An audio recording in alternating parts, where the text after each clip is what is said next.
కర్నూలు జిల్లా ఆదోని పట్టణంలోని జనసేన కార్యాలయంలో ఎన్డీఏ కూటమి ఎమ్మెల్యే డాక్టర్ పార్థసారథి సమావేశం ఏర్పాటు చేశారు.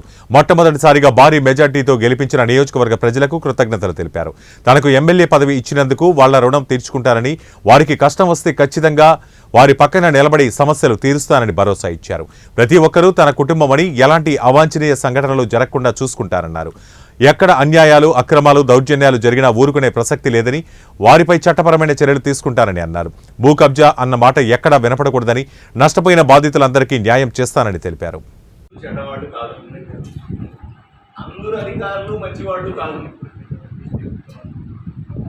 అధికారుల్లో కానీ, పోలీసుల్లో కానీ, వ్యవస్థల్లో కానీ మంచివాళ్ళు ఉంటారు, చెడ్డవాళ్ళు ఉంటారు. ఎక్కువ మంది మంచివాళ్ళు ఉంటారు, తక్కువ మంది చెడ్డవాళ్ళు ఉంటారు. ఎవరైతే తక్కువ మంది చెడ్డవాళ్ళు ఉన్నారో వాళ్ళ వల్ల మొత్తం వ్యవస్థకు చెడ్డ పేరు వస్తుంది. ఎప్పుడు కూడా మనం జడ్జిమెంట్లు చేయరాదు, ఎవరిని కూడా అలా నిందించరాదు కూడా. బట్ ఏదేమైనా మనం చేయాల్సింది ఏంటి, మంచి వాళ్ళను కాపాడుకుంటూ ఉండాలి, తప్పుడు మనుషుల్ని ఏరేస్తూ ఆ స్థానాన్ని భర్తీ చేసుకుంటూ ఉండాలి. అది నిరంతరం వ్యవస్థలో జరగాల్సినటువంటి సర్దుబాటు.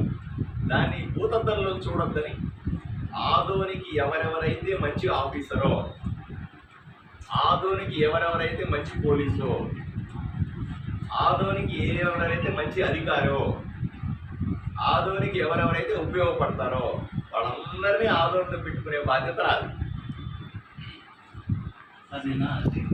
చర్చిస్తాను. ప్రజల ఎజెండానే నా ఎజెండా. నాకంటూ ప్రత్యేకమైన ఎజెండా.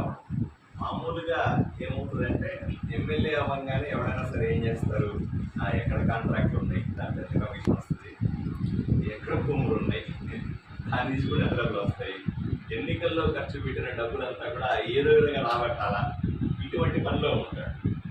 నేను అలాంటి ఎమ్మెల్యేని కానే కాదు. నేను ఇంతకుముందు కూడా చెప్పాను, ఎన్నికల్లో ఖర్చు పెట్టిన ప్రతి రూపాయి కూడా నా కుటుంబం సంపాదించిన డబ్బుల్ని నేను ఖర్చు పెట్టాను. ఏ పార్టీ కూడా నేను ఒక్క రూపాయి డబ్బులు ఇవ్వలేదు. నా కుటుంబం ఖర్చు, ట్యాక్స్ పేడ్ అమౌంట్ని ఖర్చు పెట్టాను. ఏదైతే మామూలుగా ఎన్నికల్లో అటు ఇటు చేసేదో అన్నదానాన్ని ఖర్చు పెడతారు. నేను ఖర్చు పెట్టిన ప్రతి రూపాయి కూడా ప్రభుత్వానికి ట్యాక్స్ కట్టిన డబ్బుల్ని ఖర్చు పెట్టాను. నేను మళ్ళీ చెప్తాను, నేను అవినీతి పరుని కాదు, కాబోను. ఏ రోజైనా సరే ఈ 2,50,000 మంది ప్రజల్లో ఎవరైనా సరే వచ్చి నన్ను ప్రశ్నించే హక్కు వాళ్ళకి ఇస్తాం. ఏ రోజైనా వచ్చి నన్ను ప్రశ్నించవచ్చు. ఫలానా దాంట్లో నువ్వు అవినీతి చేసావంట, దాంట్లో డబ్బులు తీసుకున్నావంట, ఫలానాళ్ళు ఫలానా ఇచ్చినాడు అంటున్నాడు అని ఎవరైనా సరే ప్రశ్నించే హక్కుని నాకు నేనుగా ప్రజలకు ఇస్తాను. రెండవది, అన్నింటికంటే ముఖ్యమైనది, నేను కబ్జాదారుని కాదు. ఎట్టి పరిస్థితుల్లో కూడా కబ్జాలు నేను చెయ్యను. ఈ ఊర్లో కబ్జా అన్నది లేకుండా చేస్తానని ప్రజలకు మాట ఇచ్చినాను. ఆ మాటకు కట్టుబడి ఉంటాను. మూడవది, అన్నింటికంటే ముఖ్యమైన, ప్రజలు తమ స్వేచ్ఛ కావాలని చెప్పి నాకు ఓటేశారు. ఈ పని చేయాలంటే బెదిరింపు, ఆ పని చేయాలంటే పర్మిషన్లు.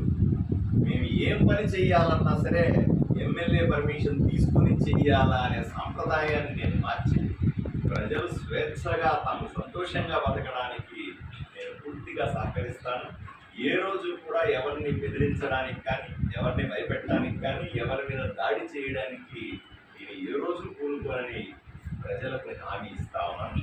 ఎవడైనా సరే బెదిరించినాడంటే, ఎవడైనా సరే భయపెట్టినాడు అంటే, ఎవడన్నా ప్రజల జోలికి అన్యాయంగా వచ్చినాడు అంటే, ప్రజల ఆస్తుల జోలికి ఎవడన్నా వచ్చినాడంటే, కబ్జాల జోలికి ఎవడన్నా వచ్చినాడంటే తస్మాత్ జాగ్రత్త. ఈరోజు హెచ్చరిస్తా ఉన్నాను.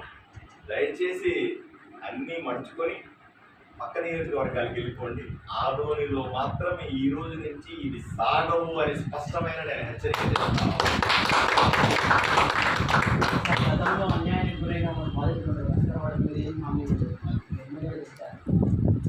అన్యాయం జరిగిన వాళ్ళందరికీ న్యాయం చేయాల్సిన బాధ్యత నాది. అన్యాయం జరిగినట్టు ఏ కుటుంబమైనా సరే నేను ఆదరించి తీరాల్సిందే. నన్ను ఓటేసి గెలిపించుకున్నది వాళ్ళే కదా. మాకు అన్యాయం జరిగింది మరో, నువ్వు వచ్చి న్యాయం చేయయ్యా అనే కదా నాకు ఓటేశారు. వాళ్ళకందరికీ న్యాయం చేసే బాధ్యతని, ఎందుకంటే నేను ఏదో చెప్తా ఉన్నా, నా కుటుంబం, మీ ఇంట్లో మీ కుటుంబంలో 4-5 మంది ఉంటారు. నా కుటుంబంలో 2,50,000 మంది ఉన్నారు ఈరోజు ఆదోళనలో. ఈ కుటుంబాన్ని మొత్తాన్ని చూసుకోవాల్సిన బాధ్యత నాది. తప్పనిసరిగా ఆ బాధ్యతను సక్రమంగా నెరవేరుస్తారని మీకు హామీ ఇస్తాను. సార్ యువతకు